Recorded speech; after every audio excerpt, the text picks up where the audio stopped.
Armu teile ja rahu Jumalalt meie Isalt ja Issandalt Jeesuselt Kristuselt.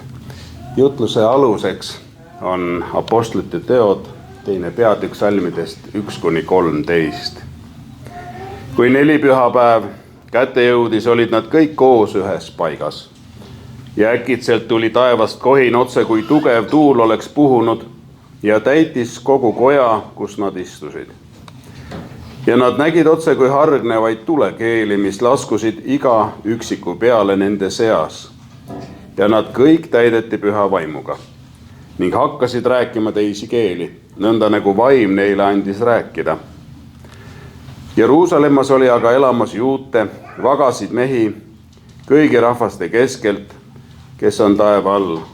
Kui nüüd see hääl kostis, tuli kokku nende kogukondi ja kõiki valdas hämmastus, sest igaüks kuulis räägitavat oma murret. Nad jahmusid ja panid imeks, öeldes, näe, eks need kõik, kes räägivad, ole galilealased. Kuidas siis meist igaüks kuuleb oma sünnimaa murret? Meie partlased ja meedlased ja eelamlased ja kes me elame Mesopotaamia, Juuda ja Kapadookia maal, Pontoses ja Aasias, Früügias ja Pamfüülias, Egiptuses ja Libüa maades, Küreene pool, ja siia elama asunud roomlased, juudid ja nende usku pöördunud kreetalased ja araablased, kuidas me kuuleme räägitavat meie endi keeles Jumala suuri asju. Nad kõik olid jahmunud ja kahe vahel ning ütlesid üksteisele, mis see küll peab olema. Mõned aga ütlesid pilgates, nad on täis magusat veini. Aamen. Ja istuge palun.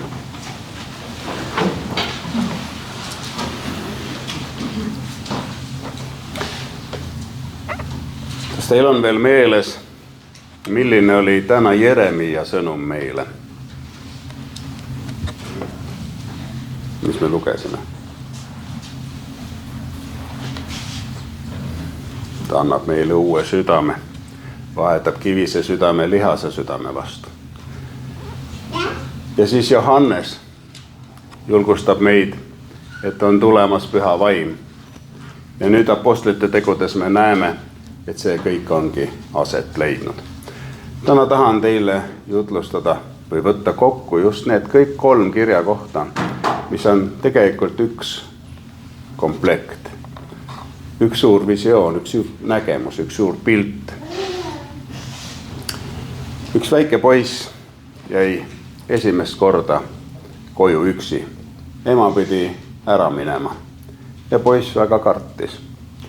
Ema ütleb pojale, et ta ei pea kartma, ma olen telefonikõne kaugusel.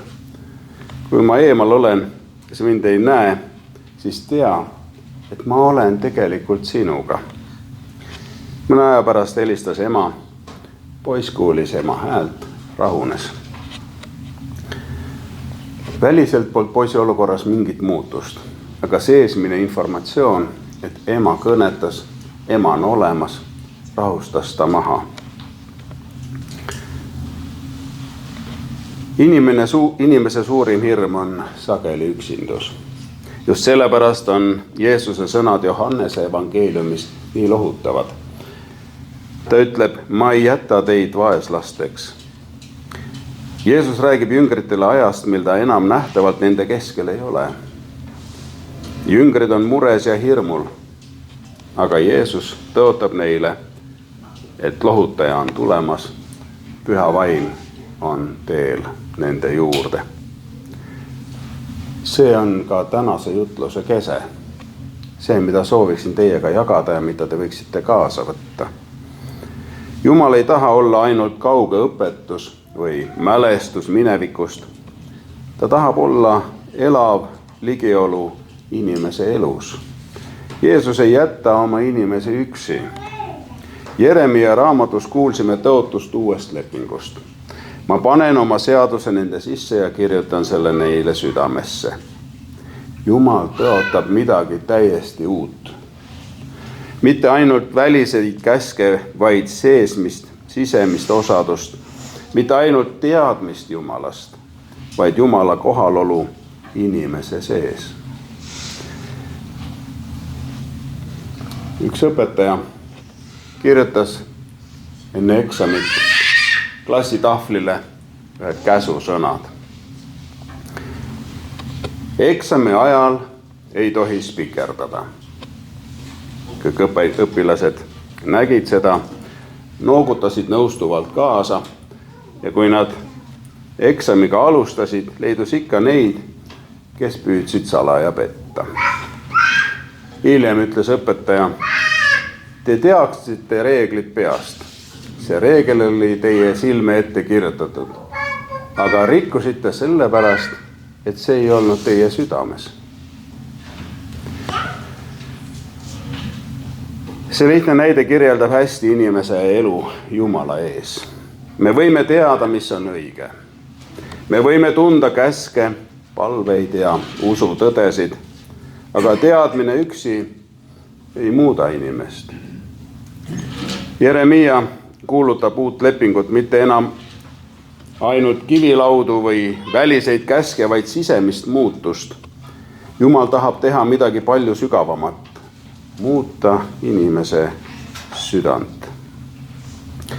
Ja nelipühal apostlite tegude raamatust näeme selle tõotuse täitumist. Püha vaim tuleb jüngrite peale nagu tugev tuul, nagu tuli. Hirmunud inimestest saavad julged tunnistajad, sest nad tunnevad, et nad ei ole enam üksi. Sageli proovime ka meie oma elu korda saada ainult tahtejõuga. Inimene ütleb, nüüdsest olen kannatlikum. Kas keegi mäletab, mida ta uue aasta tõotusele andis? Nüüd söön vähem või erinevaid lubadusi.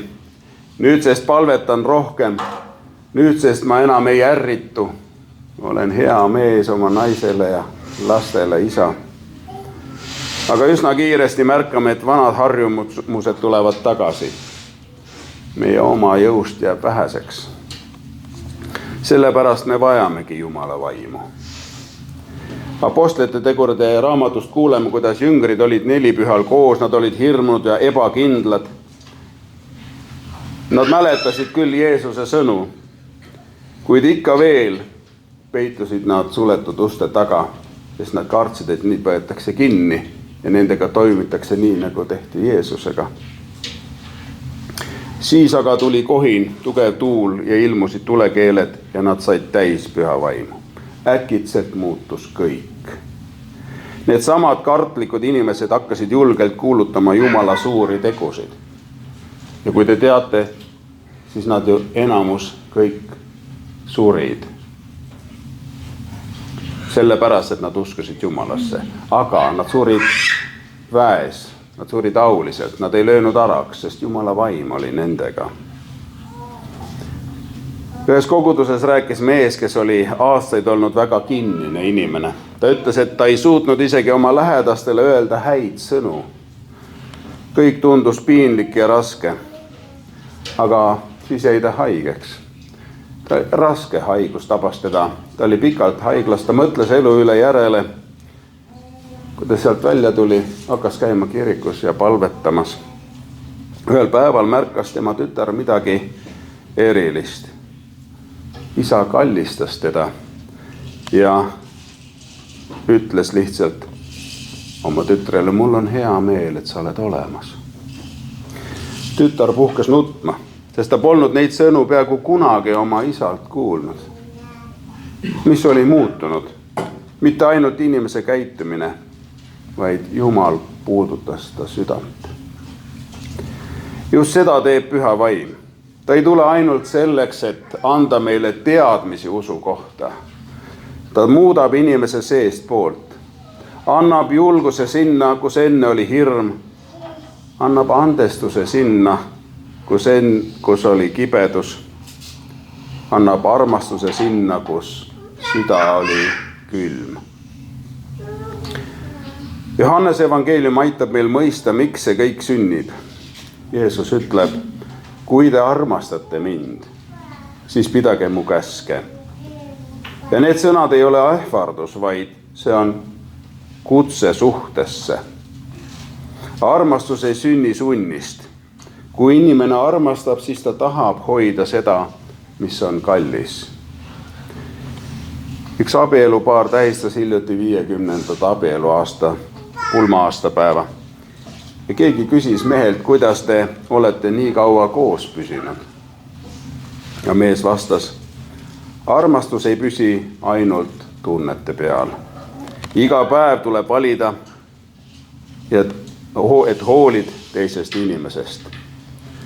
Nendest lihtsatest sõnadest on midagi väga olulist ka usu kohta. Usk ei ole ainult tunne või komme. See on elav suhe Kristusega, kus sul tuleb langetada otsus, kumba koera sa toidad. Teate seda lugu? Kui Jeremia räägib Jumala seadusest südames ja nelipüha räägib vaimu tulemisest, siis Johannese evangeelium ütleb meile, miks see kõik vajalik on, selleks, et inimene võiks elada ühenduses Jumalaga. Jeesus ütleb, teie tunnete tema ära, sest tema jääb teie juurde ja on teie sees. Kristlik usk ei tähenda ainult teadmist, et Jumal on olemas. See tähendab, et Jumal elab oma vaimu kaudu inimese südames. Ma tean, et ma olen seda täna väga mitmeid kordi korranud, aga see on vanasti ka tekstide mõte.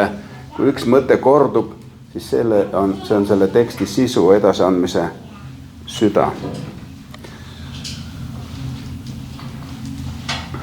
Sellepärast ei ole nelipüha ainult kiriku sünnipäev. See on Jumala ligiolu püha. Päev, mil Jumal tuleb inimese lähedale. Ja kui Jumal tuleb ligi, siis hakkab inimene muutuma. Ühes hooldekodus elas naine, kes oli elu jooksul muutunud kibedaks ja tõrjuvaks. Ta peletas inimesi eemale ega tahtnud kellegagi rääkida. Aga üks hooldaja käis tema juures järjekindlalt, tõi teed, kuulas ja palvetas vahel vaikselt tema voodi kõrval. Kuude pärast ütles naine kord taas, tasa. Ma vist hakkan uuesti uskuma, et keegi hoolib minust. See oli väike lause, aga suur ime. Tema süda hakkas avanema. Täna küsib Jumal ka meilt, kas me lubame tal tulla oma südamesse. Kas meie usk on ainult väline harjumus või on ka elav osadus? Kas me usume, et Kristus on ka täna, praegu meie juures? Täna kutsub Jumal meid avama oma südant tema vaimule. Mitte jääma ainult välise usu juurde, vaid laskma Jumalal kirjutada oma sõna meie sisse. Sest kui Jumala vaim puudutab inimest, siis hakkab muutuma kogu meie elu.